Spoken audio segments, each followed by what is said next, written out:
More than 100 years after the sinking of the Titanic, an Australian billionaire plans to build a replica of the doomed ocean liner. And to learn more about the replica, we took a trip to the Titanic Museum in Indian Orchard, where we met up with museum owner Edward Kamuda, who also happens to be the founder and president of the Titanic Historical Society.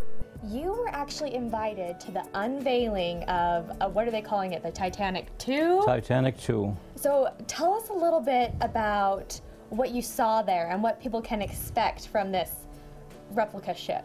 Well, it's quite an affair. There were some 600 people that were invited, and of course it was a very formal affair. We had the 11-course dinner on the Titanic, and they had big screens up all over the place. And of course, this was held on board the aircraft carrier Intrepid in New York. They rented the ship for a whole night there, and it started about 6 o'clock and lasted till very close till midnight. It was quite exciting.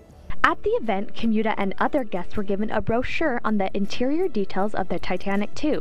Kamuda told us the front of the ship will have everything the original Titanic had, including an early 1900s gym and a Turkish bath.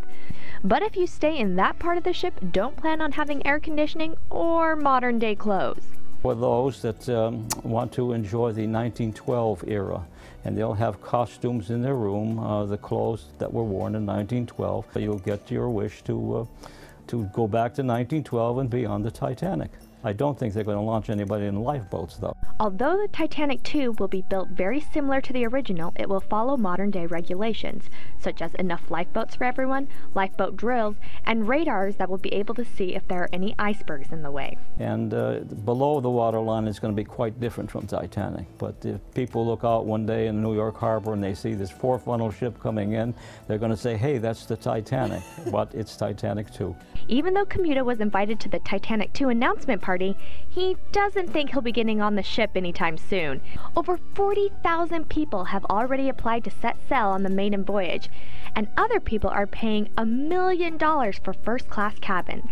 Besides the president of the Titanic Historical Society, there is another fan of the Titanic, one that's part of the WWLP 22 News family, anchor Rich Tenemer. We got to talk to him about his thoughts on the recreation of the Titanic ship. It would be great, though. It would be so much fun to be on it, because I understand that it's supposed to be like right from the original plans, almost like an exact replica of the ship. So to have a chance to walk the decks of the Titanic, yeah, I think I'd love to do that. Actually, there's like a waiting list of like 40,000 people to try to get on the first voyage, and also that some people have put down $1 million for first-class cabins. I don't know if I can't afford that, but I wouldn't mind maybe riding steerage at least once, just to come across. The ship is said to be finished around 2016. It will sail the same route the original Titanic did, and we all hope for a smooth voyage.